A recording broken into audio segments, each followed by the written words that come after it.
Well, hello. For the last 2 years I've been taking videos of my adventures in England to send to the people back in Canada. So this time I'm back in Canada and I've been requested by the people in England to take pictures of Canada to send so that they can see what it's like over here. What you see behind me here is Lake Erie. My family has a cottage down here and I've been coming here since I was just a wee one. Now down that direction there's a landmark that most of you will recognize. Here's a little picture of it now.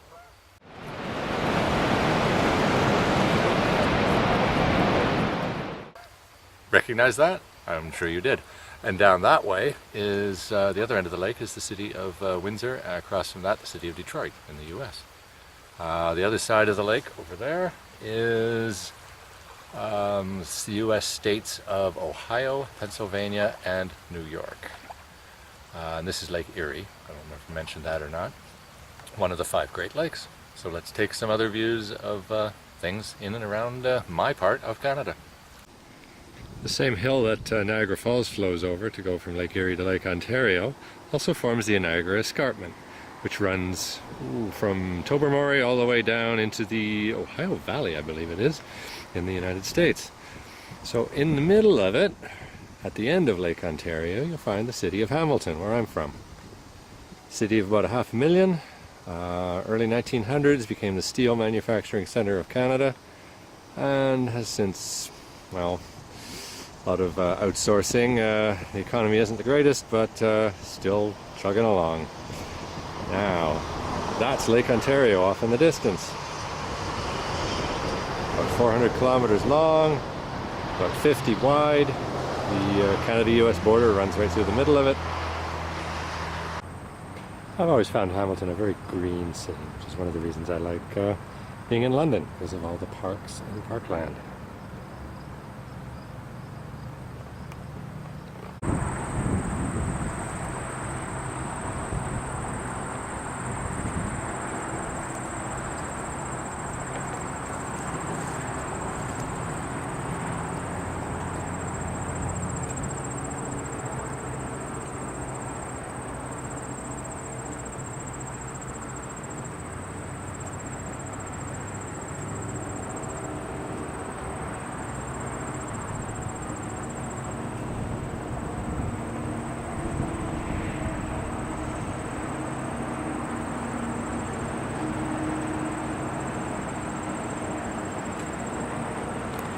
About an hour north of Lake Ontario, you come into the farming districts.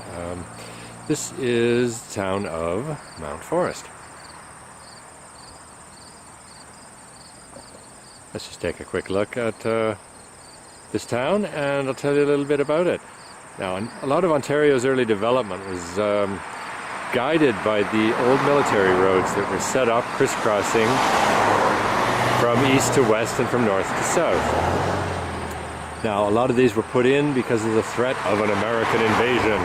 After the War of 1812, and when the Americans were driven out of southern Ontario, the locals decided that they didn't want that to happen again. So this series of roads were built, and a lot of the towns that later developed into cities were based along those roads.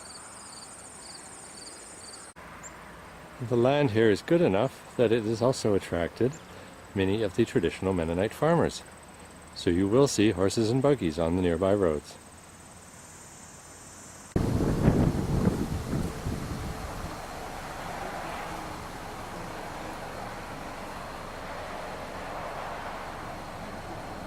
Like many cities built at that time, it's near a major river, this being the Saugeen, which would allow for irrigation, it would allow for transportation, and drinking water for the local inhabitants.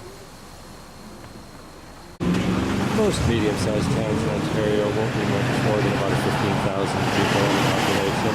There's maybe a few more thousand in the surrounding countryside. And you'll see the local stores, the shops, most of them locally owned, the farm supply stores, the video stores, the newspaper, and of course the gas station, and it wouldn't be Canadian if it wasn't for Tim Hortons Donuts.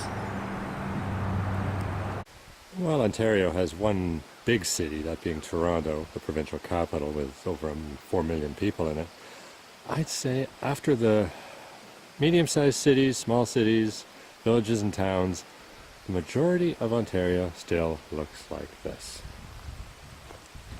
You can drive from one end of the province to the other, it takes you over a full day, and you'll see lots of trees and rocks and rocks and trees and lakes and rocks and trees and lakes everywhere.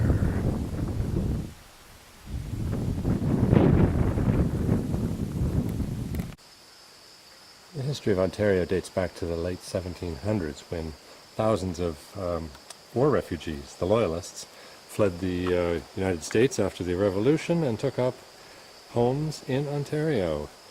And a lot of the houses, like this one, were built in the 1860s, 1870s as land was given away for people who were willing to settle it.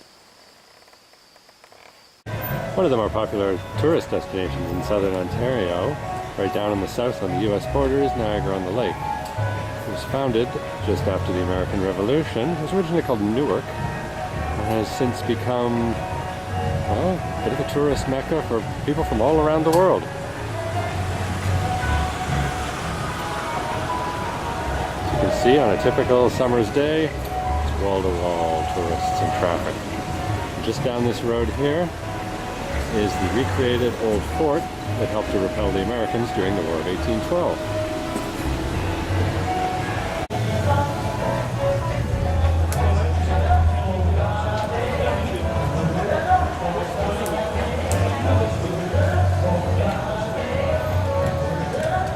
Two other things that this area is known for. One is the Shaw Festival, and another is a large number of wineries that are everywhere.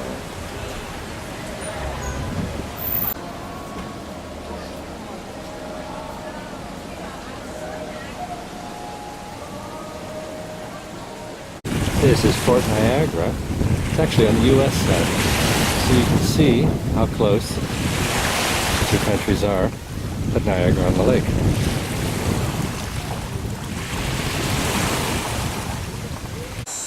Yeah, from here in St. Catharines on the Niagara Peninsula, I can look across the lake and see Toronto, which is going to be one of my next stops.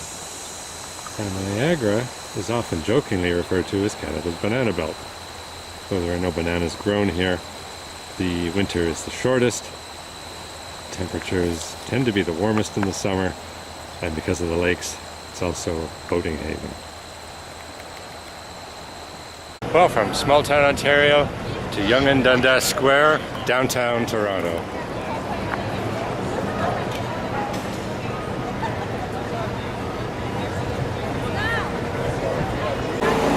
Canada's multicultural centre, largest city in the country, most multicultural city in the country, and the great unifying factor. Everybody in Canada outside of Toronto hates Toronto. The Leafs suck, the Argos suck, the Jays suck. I happen to have stumbled on Toronto during one of the multicultural days. Today is dedicated to Brazil. And this is Yonge Street, probably the longest street in the country, if not anywhere in the world. It was one of those old military roads I was telling you about. It goes all the way up to Thunder Bay from Lake Ontario. Well, it may be an urban setting. The streets of Canada's largest city are also beset with this large rodent, a beaver.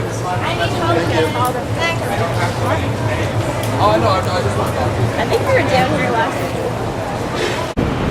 No, not that one. This is the one in Toronto.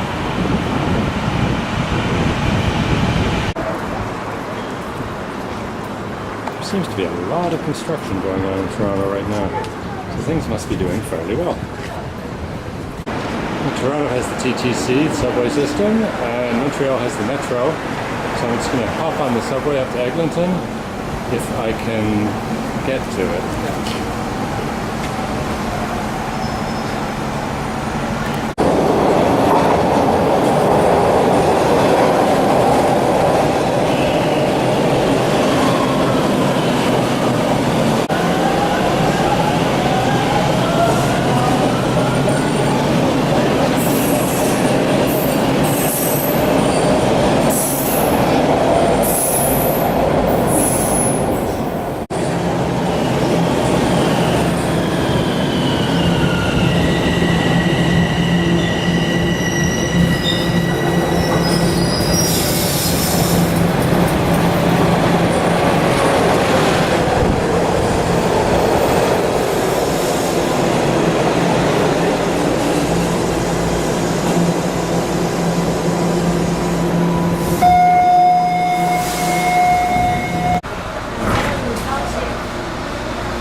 Well, that was a really fast summer. August back in Canada, now back in London. Starting back to teaching likely tomorrow, and this year will probably go quickly. So that's it from London. Talk to you soon.